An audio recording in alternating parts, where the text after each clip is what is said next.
Hello guys, nandito kami sa Venice Sports. Sa loob ng arena ay may ginanap sila na activity na tinatawag na Lopez Marknad. Siyempre kasama ko ang aking buong pamilya. Samahan niyo kami mamili ng mga bagay na makikita lang naman sa Lopez Marknad. And makikita niyo sa video na naghahanap ako ng mga damit na pwede kong bilhin. And sobrang maganda niya guys, sobrang brand new na brand new. So, i-explain ko sa inyo kung anong kaibahan ng Lopez Marknad at Marknad. Kung napanood niyo ang aming video na in-upload namin sa aming channel kung saan pumunta kami sa probinsya sa Ed kasi may ginanap sila na Marknad. So, ang Marknad po sa English market ay almost po ang nagsisell ng mga produkto ay mga negosyante po. Yes po, mga negosyante po ang nagsisell ng mga produkto nila para may makuha silang mga customer bago sa kanilang negosyo na tinatayo. And ito po, ang kaibahan po ng Lopez Marknad, ang nagsisell po ng mga produkto ay mga ordinary na mga tao po. Kasi ang Lopez Marknad po ay isang prayer market or second hand po. Yes po, second hand po ang Lopez Marknad. So, makikita niyo dito na namili ako ng mga damit. Akala niyo mga bago na mga damit. Pero ito po ay not brand new. Ito po ay second hand po.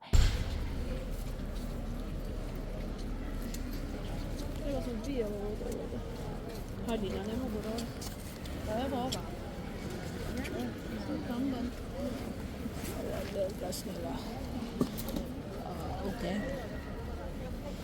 So, file tani day.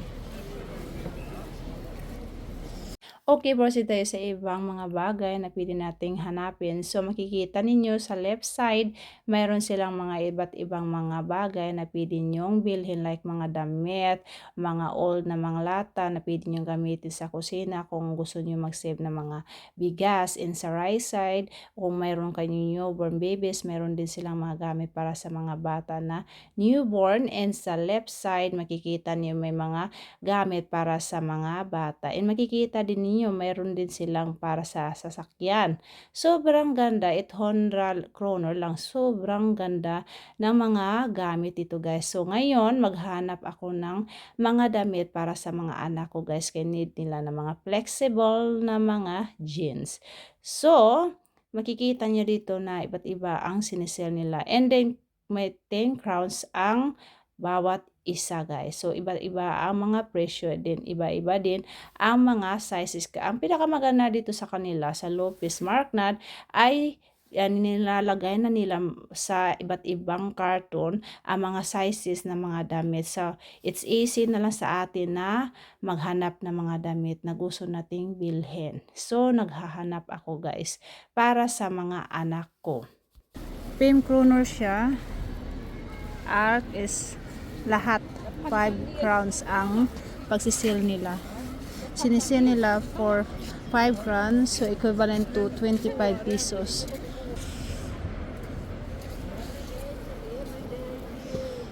Sa aking pag-iikot guys, may nakita akong leather apron and tingnan nyo, sobrang ganda ng texture ng leather apron and 150 crowns lang. Kung bibilihin niyo ito sa store, sobrang mahal guys. I think mga 1,000 plus din. Ang ganda niya, di ba?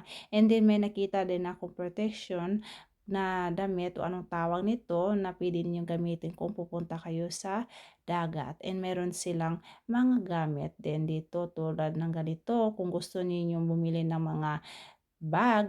Alam niyo ba guys, dito sa aming tinitirhan sa Sweden, karamihan sa mga tao dito ay mahilig talaga bumili ng mga second hand na stuff kasi ang reason is number 1, nakasisave ng pera, number 2 nakasisave ng Mother Earth, and number 3 is sobrang matibay. And makikita niyo na mayroon din mga ibang negosyante na nagsisell ng kanilang mga produkto.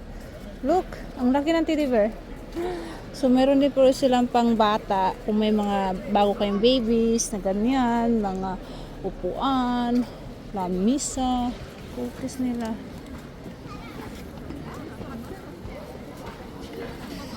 Tita cookies. Aha. Everything is 5 pesos. Sa box lang siya. Hindi ko lang alam sa iba. Ayan guys. Hello guys, nandito na kami sa bahay sa wakas. So, nanggaling kami sa Venusport kasi pumunta kami sa Lopez. So, before ko ipakita sa inyo kung ano binili namin sa Lopez sa arena sa Venusport, so i-explain ko muna sa inyo kung ano ba ibig sabihin ng Lopez. Ang Lopez po, ibig sabihin yan ay Flea Market sa English. So, ang Lopez ay yung pong binibenta ninyo yung mga old na mga gamit na galing sa bahay na hindi na magagamit, like toys, mga damit, mga sapatos, mga tools sa kusina, kung ano pa, basta wag lang kayo magbenta ng mga bagay na bawal, like mga weapon, dangerous po na mga bagay like that. Bawal po ibenta yan sa Lopez Market. Pwede kayo po makapera galing sa pagbibenta ng mga old na mga gamit sa bahay. And the same time po, may free amount po siya na wala po siyang tax kinukuha sa Scott Market na mga around 50,000. Wala po siyang scot ay tax. Binibinta yung mga gamit doon sa Lopez Market. So, yan lang po. So, issue ko sa inyo kung ano ang binili namin. So, first, na yung anak ko isa, ang panganay, na may nakita siyang ganito na dinosaur. So, 50 crowns po ang ganito. Sobrang ganda niya kasi remote control siya guys. So, ano siya, automatic siya. May nagko-control sa robot na dinosaur and mahilig po siya sa robot. So, tignan nyo. Sobrang ganda.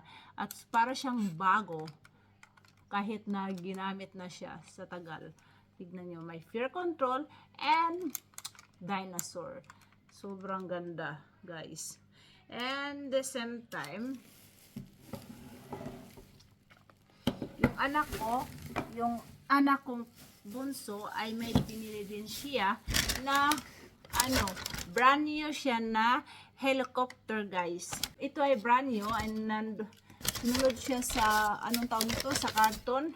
Ngayon ay inopen na niya kaya gusto niyang maglaro pero kailangan siyang maglagyan ng battery and i-charge itong helicopter. Ito po ay sobrang brand new. Hindi pa siya ginamit so sobrang bago pa siya na laruan and it costs 100 crowns. So ganyan. So, helicopter kasi mahilig yung anak ko ng mga ganito helicopter, mga tractor, last ano pang mga sasakyan. Ganyan. At may fear control din siya. Charot! So, 100 crowns po yun. So, ngayon, mayroon akong ipakita sa inyo. Isang laruan na,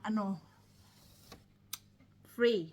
Yung may-ari, nagsabi siya na, ibibigay ko na lang ito sa anak mo. Regalo ko na lang sa kanya.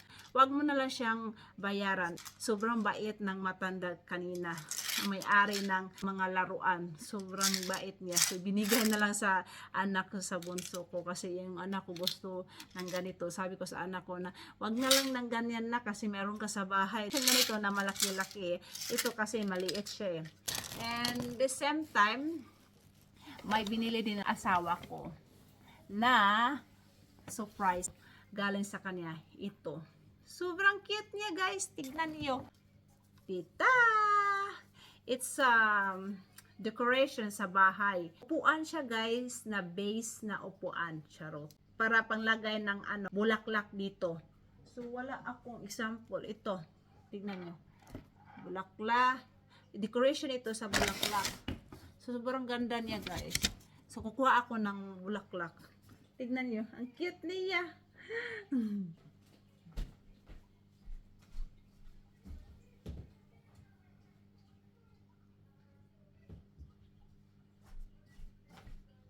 So, like for example, ito.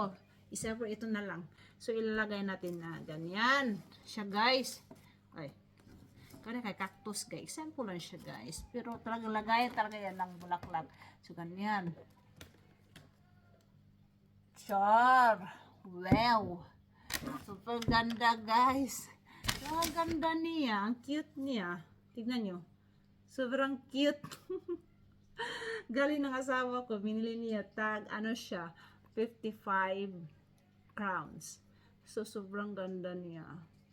I-times 5 na lang ninyo. 1 crown times 5 pesos is 5 crowns. Kayo na lang ang mag-count kung magkano sa pesos. So, sobrang ganda niya. Tignan nyo. Perfect na perfect guys sa bahay. Pang decoration kasi mahilig ako ng mga bulaklak sa bahay. So, yan. Galing sa asawa ko.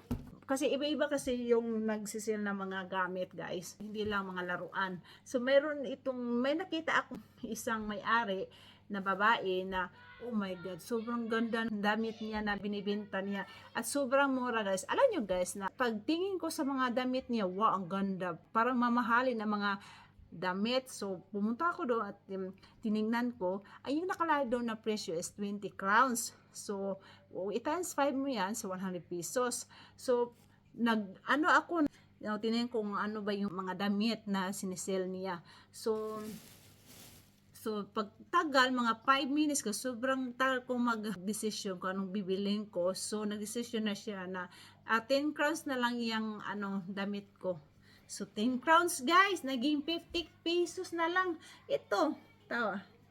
So, 20 crowns, naging 10 crowns na lang siya. Sobrang ganda niya guys. Parang bago. At sobrang bango din guys. Sobrang ganda. So, bali pala. Baliktad pala. So, yan. So, 10 crowns, guys. So, 50 pesos. So, yan siya. Bumili din ako ng ganito din. Pareha din na, may-ari. 10 crowns din ito. Sobrang ganda. Tignan nyo. Ang ganda, diba? So, gusto ko sana bumili na marami, pero ang problema lang is may mga large, may extra large. So, ito na may nakita akong extra small and medium. Yan lang po yung size ko. So, sobrang, upida na sana, binili ko ng 10 kasi 10 crowns lang eh. Sobrang ganda ng mga damit. So, pwede mabilit lahat. So, meron din mga, yung sinasabi ko na hindi lang mga old na mga gamit na lang sa bahay. Mayroon din sila na sobrang brand new na mga damit sa mga bata. So, ito ay 50 crowns guys. Bago to siya, hindi siya ginagamit. So, ito ay para sa panganay ko. Kasi need siya ng flexible jeans. So, ito ay 50 crowns lamang. Sobrang ganda niya guys kasi pag winter, siya, soft. 50 crowns lang yan. At bumili din ako ng boxer na mga anak ko. So, 3 ng ganito kasi mayroon siyang, iba-iba kasi ang sizes ng mga boxer na sinisir niya. Tinanong ko siya kung pwede ba mix kasi gusto ko dalawa kasi ang anak ko ay iba-ibang mga sizes nila. So, ito sa dalawa kong mga anak. So, 3 ng ganito is 100 crowns. Ang 3. So, 100 crowns is 3 na ganito. So, siya, boxer. So, titingnan na to. Maganda to eh. Kaya ito i-open guys. Sobrang ganda and siya, bago na mga ganito. Hindi pa ginagamit. Brand new. Charot. So, yan ha, ay 100 crowns. And, ang pinaka gusto ko sa lahat ay hindi lang mga damit or mga toys na binili namin, mayroon ding silang sinisell na mga cake and mga cookies. So, cake, charot. Homemade cake guys. Sobrang sarap nito. Ito ay carrot cake. So, kung sa Swedish siya, morotskoka. So, lang siya, 60 crowns. Tignan natin para makita din ninyo kung anong laman. Basta morot cake ito. Hindi ko lang alam sa Pilipinas kung mayroon ba sa Pilipinas, guys. Kung mayroon bang morot cake doon. So, ganito siya, guys. Na siya, nagkadikit na yung kuwan eh. Basta, morot cake. Ganyan siya. Natangtang na yung kuhan siya. Nasali yung topping. So, yan. Morot cake na siya. Tag 60 crowns lang siya. Ang isa ka na ganito. Sobrang ganda. May mga cookies din sila. Pero ang problema lang, tag 30 tag 30 crowns guys. Kung pumunta ka sa Lopez Market guys, kung pumunta kayo sa Sweden, kung gusto nyo mag-tourist, so ang pinakamaganda talaga na advice ko kung mag-try kayo mag-Lopez Market, kailangan yung tingnan yung mga presyo, kung ano mga presyo guys before kayo bumili, kasi minsan kasi bumibili kayo ng mga bagay hindi naman magagamit, di ba? Sayang na yung pera, so kailangan maging wise kayo sa pagbili ng mga bagay sa Lopez Market. Kung wala siyang presyo, kasi minsan kasi walang presyo guys, so ask niyo magkano ito, example yung damit, so ask niyo kung mahal, huwag kayong bumili, depende din sa tao, depende din sa inyo kung may marami kayong pera, kailangan tingnan niyo ang presyo, kung mahal ba or ano ba, ship ba siya.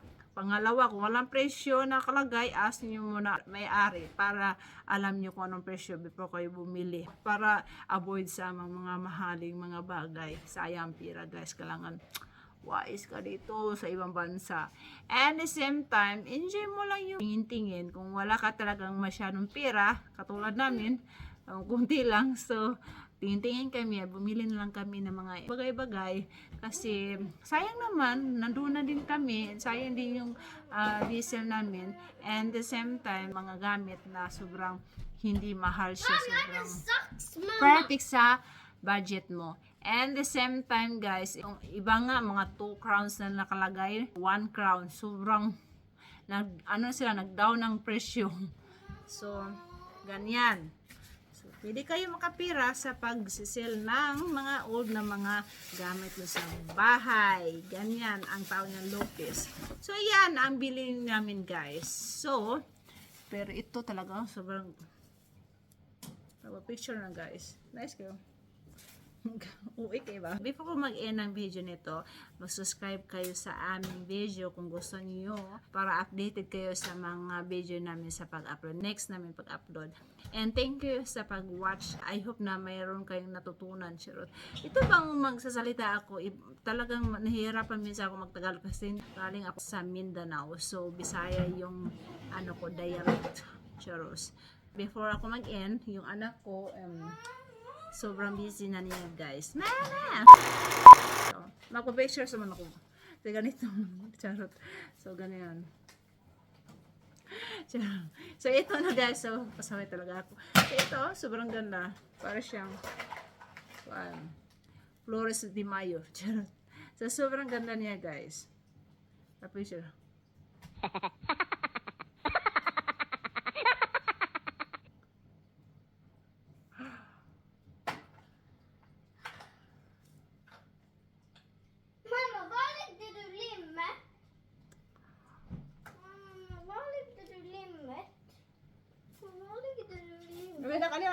Alina. Ama. Baby, siya.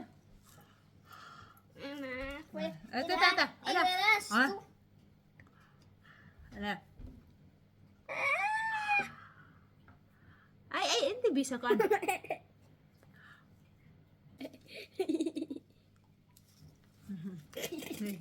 Hello. Pagkasya. Bye-bye. Thank you kayo. Pasaway talaga ako. Baby, bro, babu. Bye-bye.